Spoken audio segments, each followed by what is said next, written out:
आदरणीय दर्शकहरू, यतिखेर हाम्रो बीचमा हुनुहुन्छ हरिचरण दास महाराज श्री, जो आध्यात्मिक चिन्तनहरू यहाँलाई परिचय गराइराख्नुपर्ने व्यक्तित्व हुनुहुन्न। उहाँको बारेमा धेरैले जानकार हुनुहुन्छ र यसभन्दा अघि पनि उहाँका विभिन्न किसिमका बाणीहरू हामीले प्रसारण गरेका थियौँ। आज यिनै विषयका सेरोफेरोमा रहेर उहाँसँग विशेष कुराकानी गर्न गइरहेका छौँ। महाराज श्री नमस्कार।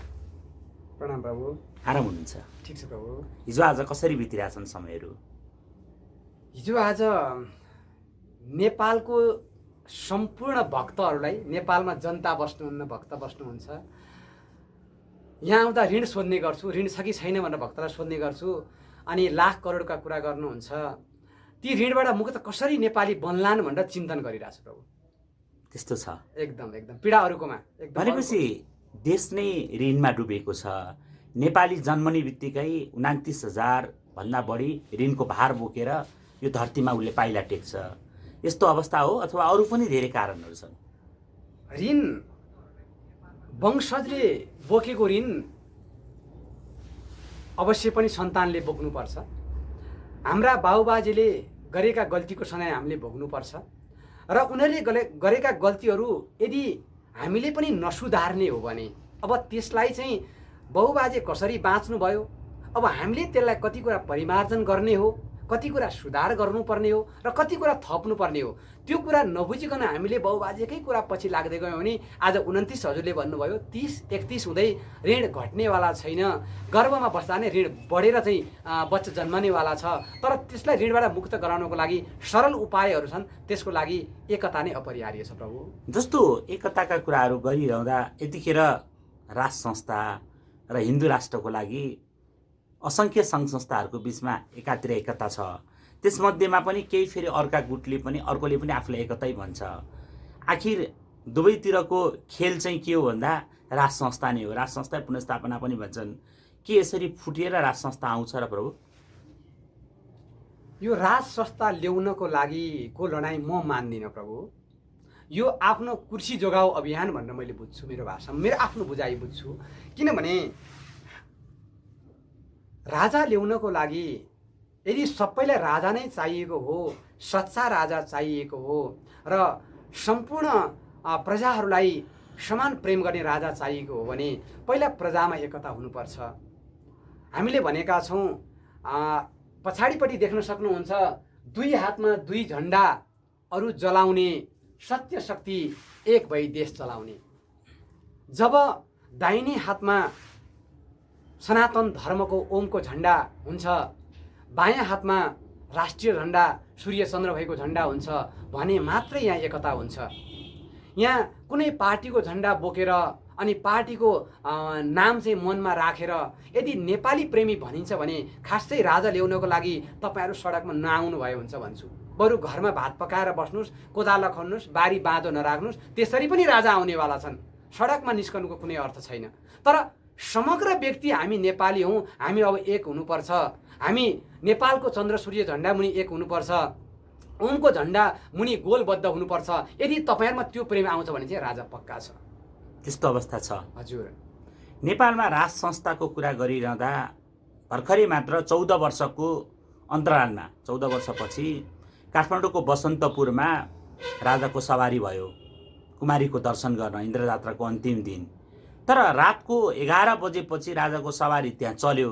सवारी चल्दाको लथालिङ्ग राजाको विषयमा नाराबाजी, जिन्दाबाद र यताउता गरेर जुन अस्तव्यस्तता थियो, कि राजा आउँदा भोलि अस्तव्यस्त हुँदैन भन्ने ग्यारेन्टी के लाग्छ हजुरलाई? हो, तपाईँको अघिको प्रश्नको उत्तर यहाँ पनि आयो, मिल्छ। किनभने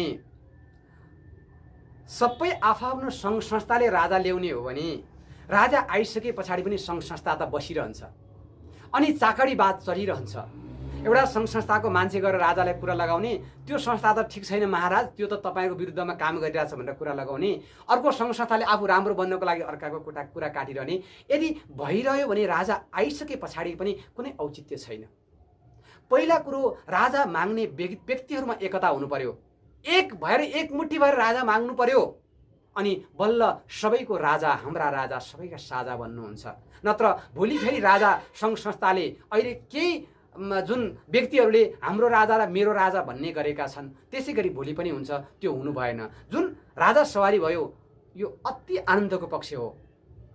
किनकि राजा आउँदाखेरि त्यहाँ पक्कै पनि धेरै सङ्घ संस्थाका मान्छे हुनुहुन्थ्यो होला, तर त्यो भइरहँदाखेरि तीमा एकता थिएन। यदि एकता थियो भने राजाप्रति हेर्ने दृष्टिकोण पनि अर्कै हुन्थ्यो। र राजा पनि के छ भन्दा अहिले पिञ्जडाभित्रको राजा हुनुहुन्छ, उहाँलाई पिञ्जडामा हालेर जनतालाई देखाउन ल्याइएको थियो, फेरि पिञ्जडाभित्रै हालेर फेरि दरबार लगियो। भनेपछि पिञ्जडामा बसेको सुगासरी चरी हुनु हो। अवश्य अवश्य। भनेपछि राजामा पिञ्जडाभित्र राख्नको लागि जिम्मेवार चाहिँ को सचिवहरू वा राजाका नजिकहरू वा देशी विदेशी कुन शक्ति केन्द्र लाग्छ महाराज?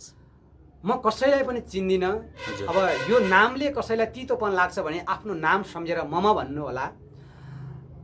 राजदरबारमा राजालाई लिएर हिँड्ने राजदरबारका सचिवहरूले सोच्नुपर्छ, यदि उहाँमा साँच्चीकै पशुपतिनाथप्रति यदि उहाँ श्रद्धा गर्नुहुन्छ, गोरखकालीप्रति श्रद्धा गर्नुहुन्छ भने सचिवहरूलाई म के तपाईँलाई बिन्ती गर्छु भने यी राजा भनेका हामी दरबारभित्रका केही व्यक्तिका मात्रै होइनन्, यी 3 करोडभन्दा बढी जनताका राजा हुन्।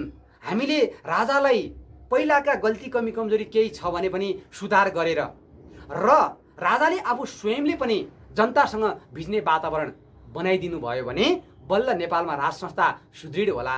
होइन भने जनताले राजा मागिरहनु, राजा गद्दीमा आउनुको खासै औचित्य छैन प्रभु। र उहाँलाई पिञ्जडाबाट निकाल्नको लागि अहिले पिञ्जडा बनाएर राख्नु भएको जुन उहाँका कोही आफन्तजनहरू पनि हुनुहुन्छ, राजाका आफन्तजन हुनुहुन्छ, म त चिन्दिनँ। मैले यहाँ ध्यानमा जे देख्छु म त्यही कुरो मैले बोलिरहेको हुन्छु। म एक्लै बसेको मान्छे। भनेपछि राजाका आफन्त इष्टमित्रहरू पनि राजालाई पिञ्जडामा राख्ने चाहिरहेछन्। अवश्य, किनभने राजा देखाएर फाइदा हुन्छ भन्नु खोज्नुभयो हो। नातावाद, कृपावाद र चाकडीवाद, हजुर, यो 3टा वाद चलिरहेको छ।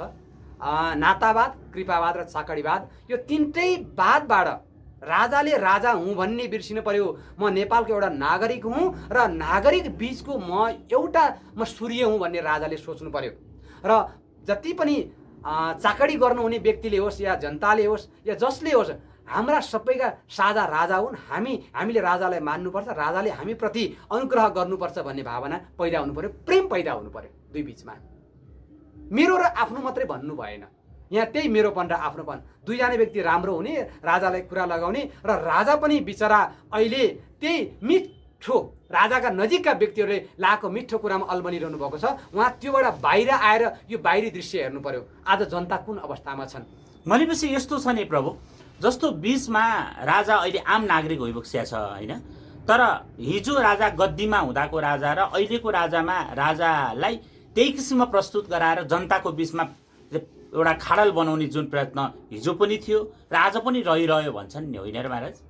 उत्तर तपाईँले बोल्नुभयो, मैले सायद दिनु पर्दैन थियो होला। उत्तर तपाईँले बोल्नुभयो, तैपनि तपाईँ थोरै बोल्नुभयो, म थोरै बोल्छु हो। किनभने राजा आइसके पछाडि हामी मन्त्री हुन्छौँ, हामीले यो पद सम्हाल्छौँ, यो कुर्सी हाम्रो सुरक्षित छ भनेर अहिले राजा ल्याउन लागि परेका व्यक्तिहरू म धेरै देख्छु यहाँबाट ध्यानमा हेर्दाखेरि। र त्यसै गरी नातेदारले पनि राजा आइसकेपछि हामीले राज परिवारको एउटा सदस्य भएर हामीले सेवा सुविधा पाउँछौँ, राज्यले दिने सेवा सुविधा उपयोग गर्न पाउँछौँ भन्ने उहाँहरूमा आश छ। त्यो आश राज परिवारका व्यक्तिहरूले छोड्नुपर्छ, नातेदारले छोड्नुपर्छ र झन्डा बोक्ने व्यक्तिहरूले राजा भनेर स्वर सुकाउने व्यक्तिले पनि मात्र हामी नेपाली हौँ, राजा आइसके पछाडि मेरो मात्र हाम्रो मात्र राजा होइन, समग्रको राजा बन्नुपर्छ भन्ने भावना निस्वार्थ, जो अघि पनि एउटा प्रसङ्गमा यहाँ हजुरहरूले यो भिडियो खिच्नु अगाडि कुरा चलेको थियो। प्रेम हुनुपर्छ निस्वार्थ, स्वार्थ प्रेम होइन। कुर्सी खोजेर पहिल्यै सम्मान र कुर्सी फुलका माला जय जयकारको आशा गरेर तपाईँहरू राज संस्था ल्याउन लागि पर्नु भएको छ भने त्यो तपाईँहरूको जुन अहिले चाल्नु भएको कदम निरर्थक छ, काम छैन। निस्वार्थ कि अब नेपालीको राजा बन्नु पर्यो, सबैको राजा बन्नु पर्यो र नेपालमा भएका समस्या सबैको समस्या हो र हल गर्ने कार्यमा सबै मिलेर लाग्नु पर्यो। त्यो पार्टीको ऊ सङ्घ संस्थाको हामीले चिन्दैनौँ, मात्र मान्छे चिन्छौँ र हामी एक हुनुपर्छ भन्ने भावना यदि पैदा भयो भने र कुर्सीको मोह र पदको मोह पर व्यक्तिले छोड्नुपर्छ। अहिले हजुरले अघिल्लो भिडियोमा नि मलाई भन्नुभएको थियो धेरै सङ्घ संस्थाहरू राजा ल्याउनलाई धर्म जोगाउन लागि परेका छन् भन्नुभयो। सङ्घ संस्था भएर होइन, अब राजा ल्याउन लागि पर्ने हो, संस्कारलाई जोगाउन, धर्म जोगाउन, हाम्रो परम्परालाई जोगाउन लागि पर्ने हो भने सङ्घ संस्था बनाएर होइन, सङ्घ संस्था छोडेर आउनुहोस्, एक भएर खाली भएर आउनुहोस्। अवश्य राजा त सुनिश्चित छ, 100मा 100 नै राजा आउनेमा छ। कहिलेसम्म होला? मिति तोक्दाको कुनै अर्थ छैन प्रभु, किनकि राजा आउने होइन ल्याउने भएको कारणले। ल्याउनलाई 2 वर्षमा नि हुनसक्छ, 3 वर्षमा नि हुनसक्छ, 4 वर्ष लाग्न सक्छ, तर पहिला ल्याउने व्यक्तिहरूमा एकता हुनु पर्यो। त्यो भयो भने राम्रो अमलाले हुन्छ। तान्ने होइन, हातले तान्नु पर्यो के प्रभु। अमलाले तान्दा त भोलि तान्ने व्यक्ति उता तान्यो भने एउटा अमला त जान्छ, तर हातले तान्यो भने अझ बलियो भयो। 2टा हात लाएर तान्ने अझ बलियो भयो। हामी भएर तान्नु पर्यो राजाको लागि, ल्याउनको लागि। एक्लै कुर्लिनु भयो भने नेपाल केही हुनेवाला छैन। एकता नै सबभन्दा ठुलो बल हो। एकता प्रभु। म त यहाँ बसेर रमिता हेरिरहेको छु, माइती घरको जुलुसलाई पनि यहीँ बसेर हेरिरहेको छु, अनि एमसिसी भनेर कराउनेहरूलाई पनि यहीँ बसेर हेरिरहेको छु, एक्लै ढोका थुनेर हेरिरहेको छु, यो रमिता हेरिरहेको छु, यो गाई जात्रा भन्छु म, गाई जात्रा हेरिरहेको छु। एकता बिना सम्भव छैन। एकदमै महत्त्वपूर्ण कुराकानी, अत्यन्त व्यस्त समयको बावजुद आजको हामीले कुराकानी अवसर पायौँ र नेपालमा पुनः राज संस्था र हिन्दू राज्य पुनर्स्थापनाको आन्दोलनमा गुरु महाराजको जुन शुभ आशीर्वाद छ, यसका लागि धन्यवाद गुरु महाराज। प्रणाम प्रभु।